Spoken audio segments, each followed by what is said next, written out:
भूल ही है क्योंकि यद्यपि अखिल लोक कर राऊ तो अति कोमल रघुवीर स्वभाव निश्चित रूप से यह मजाक मुस्कान आपके स्वभाव के अनुकूल है, किंतु प्रभु राजा जनक के द्वारा बढ़ाई गई अक्षर एक एक शब्द एक एक गद्य एक एक वर्ण एक एक वाक्य एक एक पंक्ति लक्ष्मण के हृदय को विनीत चली जा रही है। राजा जनक कहते हैं धरती पर कोई भी शेष नहीं रह गया है। राजा जनक कहते हैं तजवाश निज निज नहीं जाहू लिखाने बदी बैठे ही जाहू। राजा जनक तो यहाँ तक बोल गए कि बेटा जब बड़ा हो जाता है तो माता पिता के बाजा बजाता है आदि आदि। और सबसे बड़ी बात यह है कि हैरान इसीलिए है, परेशान इसीलिए है कि हमारी बेटी के लिए कोई बेटा मिल जाए, और ये बातें भी कर रहे हैं।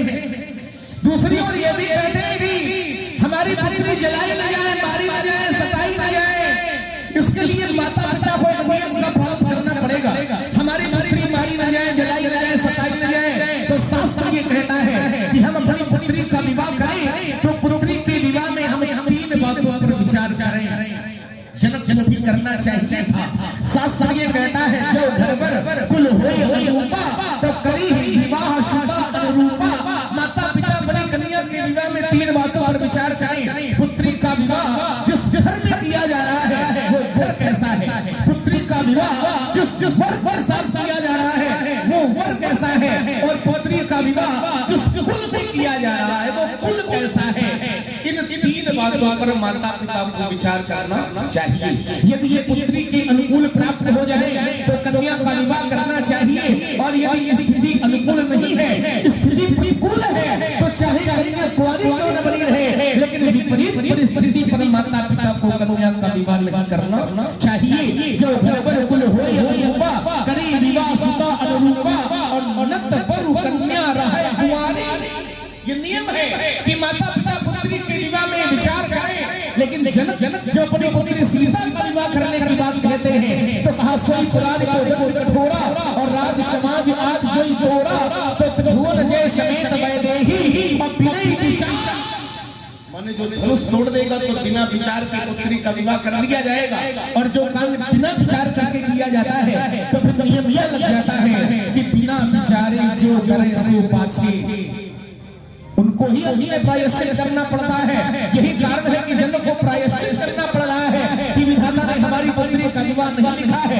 लेकिन जनक स्वयं को दोषी नहीं मान रहे हैं, माता धरती को दोषी मान रहे हैं, वीरों को दोषी मान रहे हैं। कहते हैं कि धरती पर कोई वीर शेष नहीं रह गया है। अरे ये धरती हमारी माता है, हमारी संस्कृति है जननी जन्मभूमि से स्वर्गात निगरीयसी। हम अपनी माता और अपनी धरती माता को स्वर्ग से भी बढ़कर के मानते हैं, और जनक कहते हैं कि धरती पर कोई वीर नहीं रह गया है। अरे न जाने कितने वीर पुत्रों को उत्पन्न करती है यह धरती माता, और यह वीर धरती माता के स्वाभिमान की रक्षा के लिए प्राणों को भी न्यौछावर कर देते हैं। और जनक कहते हैं कि धरती पर कोई वीर शेष नहीं रह गया है। तो यदि वीर न होंगे इस धरती पर तो धरती माता क्या होगा, और फट देश के राजा कभी भारत माता क्या होगा।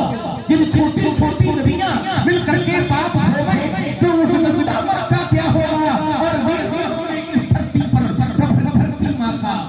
हम तो योद्धा हैं, क्षत्रिय हैं, और क्षत्रिय कभी भी अपमान सहन नहीं करते हैं। सच्चे योद्धा सच्चे क्षत्रिय अपमान नहीं सह सकते हैं, और जिनको सुनने की ताकत नहीं वो चुप कैसे रह सकते हैं। रघुवीर राम नाम के होते ये अर्जुन वाली कह डाली है, और ये सब से लगते हैं कि पृथ्वी वीरों से खाली है। अरे मेरा तो स्वभाव ही ऐसा है कि अपमान में मुझे गवारा है। कृपा गुरु के चरणों की बल और प्रताप तुम्हारा है। अभिमान त्याग कर कहता हूँ यदि आदेश तुम्हारा पाऊं मैं, इस सदने की क्या विशाल सारा ब्रह्मांड उठाऊं मैं। फिर काचे अपने बुढ़ानों छोड़ी सको मेरे मोलक में थोड़ी तो प्रताप महिमा फलवाना तो आपरा बिना पुराना नाथ जानी आयुष हो तो कोटु करो विलोकी सो फलदान तू चाप हामो और जो जो मान ले हाओ तो चक्कर दंड जीवित प्रताप फलना और जो न करो तो पद सपक कर्म करो पाप कर्म धरो। और ये जो कि देखा है तुम्हारा इस समय यहाँ बोलना उपयुक्त रहा, अनुपयुक्त नहीं रहा। लक्ष्मण प्रस्तुत और प्रस्तुति एक मात्रा होती है और समय सीमा होती है। जैसे सूखती कृषि के लिए पानी अति आवश्यक है। भादव की महावृष्टि में जो बरसात होती है तो बरसात की प्रशंसा ये सारा संसार करता है कुमार। यदि पार करके कार्तिक माह में हो क्या लक्ष्मण ये संसार प्रशंसा करेगा? नहीं कुमार, निंदा करने लगता है। बस इसी तरह से तुम शांत हो जाओ और अपने क्रोध को तजो लक्ष्मण। मैं जानता हूँ मन में विचार करते होगे कि भैया हमें डांट रहे हैं। नहीं कुमार, भला तुम्हें डांट नहीं रहा, समझा रहा। तुम मेरे लक्ष्मण हो, इसलिए शांत हो जाओ भैया।